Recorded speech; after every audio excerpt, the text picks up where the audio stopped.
कलयुगी बेटा, एक माँ की दर्द भरी कहानी। एक दिन बेटा बाहर से गुस्से में आता है।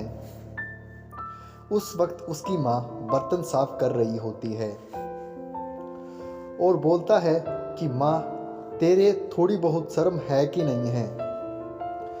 तुम मुझे चैन से जीने देगी या नहीं देगी? तू मेरी घरवाली से घर का काम करवाती है। तुझे पता है कि वह कितने बड़े घर की लड़की है और तू उससे यह सब काम करवाती हो। बेटा अपनी माँ से बोलता है, मेरी बात सुन माँ, आज के बाद वह घर का कोई काम नहीं करेगी। सारा घर का काम तुझे ही करना होगा अगर माँ तुझे इस घर में रहना है तो। और बोलता है, आज के बाद अगर मेरी पत्नी से कोई काम करवाया तो मुझसे बुरा कोई नहीं होगा। यह सब लड़के का पड़ोसी सुन रहा होता है। माँ बेटी की बातें सुनकर पड़ोसी चला जाता है। वह लड़का अपनी पत्नी के पास जाता है। उस वक्त उसकी पत्नी फूट फूट कर रो रही होती है और बोलती है कि तुम्हारी माँ ने मुझसे घर का काम करवाया जिससे मेरे हाथ काले हो गए हैं। तो वह लड़का बोलता है, कोई बात नहीं, हमारा बिजनेस आजकल बहुत बढ़िया चल रहा है और मैं और तुम कल ही बाज़ार चलेंगे और तुम्हारे लिए अच्छी सी क्रीम लेकर आएंगे जिससे तुम फिर से गोरी हो जाओगे। साथ में बोलता है कि मैंने माँ को समझा दिया है कि आज के बाद तुम घर का कोई काम नहीं करोगे। सारा घर का काम वो बुढ़िया ही करेगी। साथ में बोलता है, तुम थक गई होगी, लाओ तुम्हारे मैं पैर दबा देता हूँ। दूसरे दिन माँ घर का काम कर रही होती है और उस लड़के की पत्नी फ़ोन में सेल्फी ले रही होती है। तभी उस लड़की को पता चलता है कि उसका पति आ गया है। तो वह माँ के पास जाती है और माँ झाड़ू लगा रही होती है। माँ से झाड़ू लेकर बोलती है, माँ जी आप आराम कीजिए, मैं काम कर लेती हूँ। इतने में ही लड़का घर में आ जाता है। यह सब देखकर माँ पर चिल्लाने लगता है और उसकी पत्नी उसको भड़काने के लिए बोलती है, तुम्हारी माँ ने आज मुझसे फिर काम करवाया। लड़का अपनी माँ को बोलता है, माँ तेरे थोड़ी बहुत शर्म बची है या नहीं?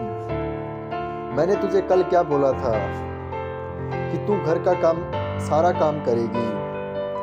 और बोलता है, माँ तुम मेरी पत्नी से इतनी धूप में काम करवा रही हो और खुद महारानी बनकर आराम से बैठी हो। और बोलता है, मेरी फूल जैसी घरवाली को अगर कुछ भी हो जाता तो। और बोलता है, माँ आज के बाद अगर मेरी पत्नी से कोई काम करवाया तो मुझसे बुरा कोई नहीं होगा। और बोलता है, इस बार मैं तुझे आखिरी बार कह रहा हूँ, इस बार तो मैंने तुझे बख्श दिया लेकिन अगली बार नहीं बख्शूंगा। यह सब सुनकर माँ रोने लगती है।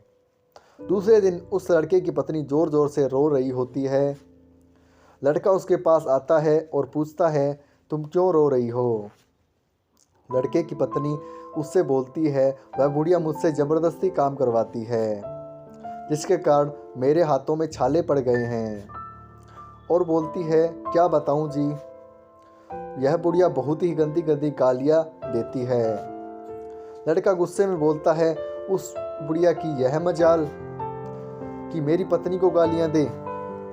और कहता है, आज तो मैं इसका इलाज कर ही देता हूँ। आज मैं उस बुढ़िया को ऐसा सबक सिखाऊंगा कि वह तुझे गालियाँ तो क्या तेरे पास पास भी नहीं भटकेगी। तुम चुप हो जाओ और देखो मैं क्या करता हूँ। लड़का गुस्से में अपनी माँ के पास जाता है। लड़के की माँ उस वक्त कपड़े सुखा रही होती है। लड़का बोलता है, ए बुढ़िया, तुम अपनी हरकत से बाजना ही नहीं आई। लड़का बोलता है कि तुम मेरा बसा बसाया घर बिगाड़े, उससे पहले मैं ही तुझे घर से निकाल देता हूँ। चल निकल मेरे घर से और चली जा मेरे घर से, यहाँ कभी मत आना। कुछ दिनों बाद लड़का अपने पड़ोसी के यहाँ जाता है। उसका पड़ोसी बोलता है, मैं तुझसे मिलने वाला था। मुझे लगा तुम्हारे घर में कुछ फैमिली प्रॉब्लम चल रही है। तुम यह कहने वाला था कि बिना सोचे समझे, बिना पूरी बात जाने कभी कोई फैसला नहीं लेना चाहिए, क्योंकि आजकल आंखों से देखा हुआ और कानों से सुना हुआ भी कई बार झूठ हो जाता है। घर में जो भी दिक्कत होती है, पहले उस बात की गहराई में जाना चाहिए, पूरी बात को पता करना चाहिए, उसके बाद ही फैसले लेने चाहिए। इस वीडियो के माध्यम से हम आपको यह बताना चाहते हैं कि आजकल लोग सुनी सुनाई बातों पर ज़्यादा ध्यान देते हैं, जिसके कारण उनके घर के अंदर बहुत ज़्यादा प्रॉब्लम हो जाती है। इस तरह की दिक्कतों का सामना करना पड़ता है। आप सभी से कहना चाहूँगा, माता पिता से बड़ा कोई धन नहीं है, इसलिए अपने माता पिता का हमेशा आदर करें और उनका सम्मान करें। इस तरह की और वीडियो के लिए हमारे चैनल को सब्सक्राइब करें। अगर आप इस वीडियो को फेसबुक इंस्टाग्राम पर देख रहे हैं तो पेज को फॉलो ज़रूर करें। माता पिता ही सच्ची श्रद्धा है, बाकी सब मोह माया है।